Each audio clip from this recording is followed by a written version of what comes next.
सी का मतलब क्या हुआ? सी प्रोग्राम में अलग अलग स्ट्रक्चर्स होते हैं। वो आप अगर कोड लिखेंगे तो आपको पता नहीं होगा कि स्ट्रक्चर्स क्या होते हैं, क्योंकि आपने अगर प्रोग्राम लिखे होंगे तो आपको स्ट्रक्चर्स के बारे में ही नहीं पता होगा, आपको प्रोग्राम भले ही आता होगा, बट ये थोड़ा थियोरिकल होता है जो एग्ज़ाम में पूछा जाता है, स्ट्रक्चर्स ऑफ सी।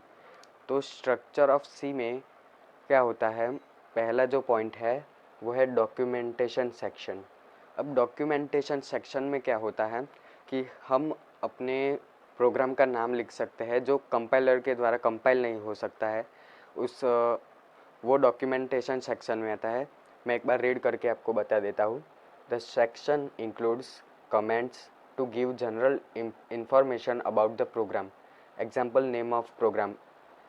जैसे कि हमें अपने प्रोग्राम का नाम लिखना है, जैसे कि मैंने सब्ट्रैक्ट 2 नंबर का जो प्रोग्राम बनाया है उसका मुझे एक इंफॉर्मेशन के लिए लिखना है कि सब्ट्रैक्शन ऑफ 2 नंबर्स, तो उसके लिए ये यूज़ होता है। अब जो डॉक्यूमेंटेशन सेक्शन है हमें उसको कमेंट आउट करना पड़ता है कि हमने एक लाइन लिखी एडिशन ऑफ 2 नंबर्स, तो हमें उसको कमेंट करना है। वो मैं आपको आगे बताऊंगा कि इसको कैसे कमेंट करते हैं, कि वो कंपाइलर से वो इग्नोर कर देता है, तो मैं आगे वो बताता हूँ कमेंट कैसे करते हैं। अब दूसरा जो सेक्शन है वो लिंक सेक्शन है। वो एक सेक्शन है जिसमें हम अपनी सी की लाइब्रेरी फाइल जो है वो इंक्लूड कराते हैं। जैसे कि एग्जांपल हैश इंक्लूड stdio.h। अब stdio का मतलब क्या हो, स्टैंडर्ड इनपुट आउटपुट, जो हेडर फाइल है। कंपाइलर को पता चलता है कि ये सी प्रोग्राम की फ़ाइल है। अब हम अगर उसमें कुछ कीवर्ड्स ऐड करें, कीवर्ड्स होते हैं जनरली, इसमें कीवर्ड ऐड करें, अगर हमने ये फ़ाइल इंक्लूड नहीं की तो हम ना कुछ प्रिंट करा सकते हैं ना यूज़र से वैल्यू ले सकते हैं। तो उसके लिए हम ये फ़ाइल इंक्लूड कराते हैं stdio.h। उसका मतलब है स्टैंडर्ड इनपुट आउटपुट। अब मैं रीड कर लेता हूँ। This section provides instructions to compiler to link function from system library.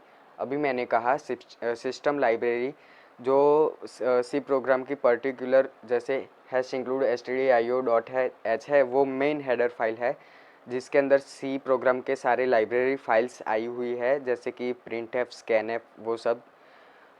Printf, scanf हम आगे देखेंगे। अब जो तीसरा सेक्शन है definition section. This section define all symbolic constants. Symbolic constant का मतलब ये है, जैसे कि हमें पाई की वैल्यू लेनी है। अब पाई की वैल्यू है जो चेंज नहीं हो सकती है, वो एक कांस्टेंट वैल्यू है 3.14, वो चेंज नहीं होने वाली है, तो हम उसको बाहर डिफाइन कर देते हैं कि पाई की वैल्यू 3.14 है, तो वो कभी भी चेंज नहीं होगी हमारे एक प्रोग्राम के एग्जीक्यूशन के द्वारा दरमियान। अगर हम उसकी वैल्यू भी चेंज करें तो भी वो चेंज नहीं होगी, क्योंकि हमने उसको हैश डिफाइन कीवर्ड के अंदर पाई 3.14 कर दिया है, इसीलिए। अब जो चौथा सेक्शन है ग्लोबल डिक्लेरेशन सेक्शन। अब इस सेक्शन में क्या होता है, हम दो तरीके से वेरिएबल डिक्लेयर करते हैं। वेरिएबल का मतलब हमें जो कुछ डालना हो वो मेमोरी में स्टोर हो जाता है उसी फॉर्मेट में। तो हम दो तरीके से उसको डिक्लेयर करते हैं। ग्लोबल का मतलब होता है कि वो पूरे प्रोग्राम दरमियान वो हम उसको यूज़ कर सकते हैं। ये अब भूल जाइए कि मैंने जो अभी मेमोरी कहा वो आगे आएगा, मैं उसको अच्छी तरह समझा दूंगा, बट अभी ध्यान से समझिए कि ग्लोबल डिक्लेरेशन सेक्शन में वो सेक्शन होता है जहाँ पे हम एक वेरिएबल डिक्लेयर करते हैं जो हमें एक ही बार उस कंपाइलर को बताना पड़ता है कि हमने एक ही बार उसको डिक्लेयर किया हुआ है। हम लोकल अंदर प्रोग्राम के अंदर की बात करें तो हमें बार बार उसको डिक्लेयर करना पड़ता है अगर स्कोप पूरा हो जाए तो। ध्यान से सुनिए, स्कोप पूरा हो जाए तो। अब इस सेक्शन में हम ग्लोबल वेरिएबल को डिक्लेयर करते हैं, वो हम डायरेक्टली प्रोग्राम में यूज़ कर सकते हैं कहीं भी। अब जो पांचवा है, फिफ्थ नंबर का फंक्शन, वो मेन फंक्शन है। मेन फंक्शन सेक्शन ये most important part of C program है। Main function, this section is main part of the program. Main part है, मैंने अभी कहा every C program must have one main function. हम अगर C program की बात करें तो उसमें मेन फंक्शन तो एटलीस्ट आपने यूज़ किया ही होगा, उसके बगैर हम प्रोग्राम रन नहीं कर सकते, एग्जीक्यूट नहीं कर सकते। Every C program must have one main function. It is used to write a program for declaration and execution of program. हमें उसमें प्रोग्राम लिखना है अपना, जो हमें इनपुट आउटपुट देना है, जैसे कि हम मुझे प्रिंट कराना है हेलो वर्ड, हाय, वो सब प्रिंट कराना है, तो हम मेन फंक्शन में ही उसका यूज़ करेंगे और मेन फंक्शन में ही हम पूरा अपना प्रोग्राम लिखेंगे। तो main function most important part of C होता है। अब जो छठे नंबर का जो सेक्शन है वो है sub program section. The sub program section contain all the user defined function. अब देखिए, फंक्शन आप भूल जाइए, फंक्शन क्या होता है वो हम आगे देखेंगे।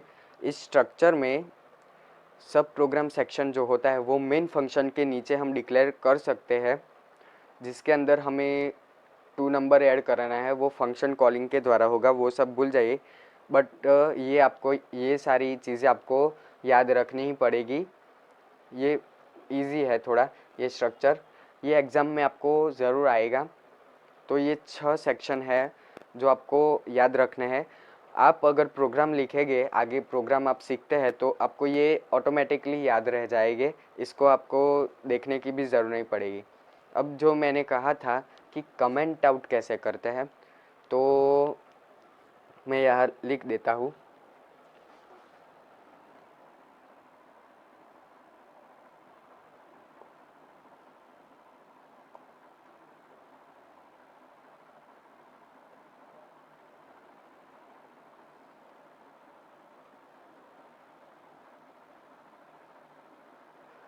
मैं कमेंट की डेफिनेशन लिख देता हूँ।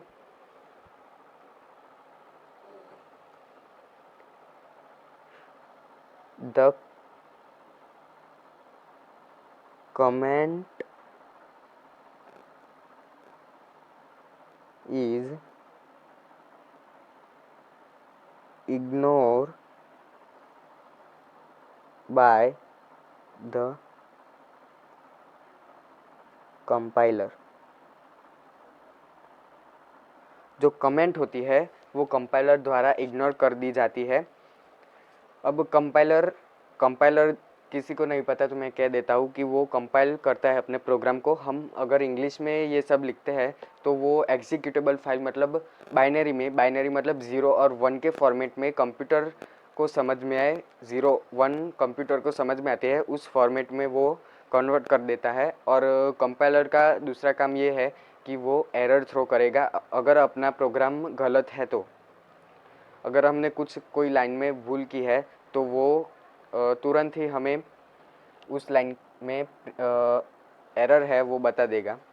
तो हम एरर 2 तरीके से करते हैं, जैसे कि एक हो गए single line comment,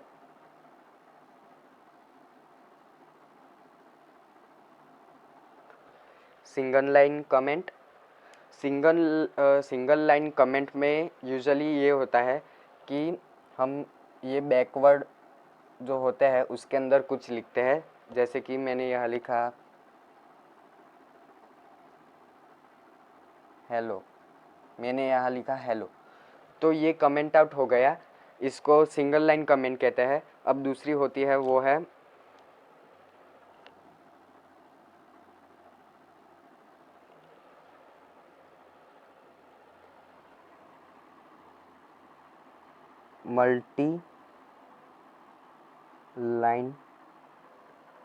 multi line comment जो होती है उसके अंदर हम कुछ ऐसे लिखते हैं,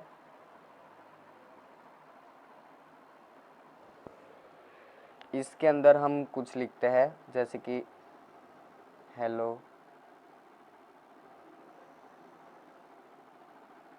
इसके अंदर हम लिखते हैं,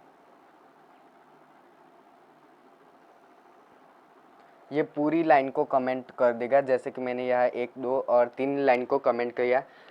but single line comment usually एक ही लाइन को कमेंट करता है, वो बहुत यूज़फुल है ये कमेंट सेक्शन। तो बस इस वीडियो में बस स्ट्रक्चर ऑफ सी इतना ही। दूसरे वीडियो में हम आगे का कंटिन्यू करेंगे। तो आपको वीडियो अच्छा लगा तो लाइक कर दीजिए और सब्सक्राइब करना मत भूलिएगा। Thank you for watching this video.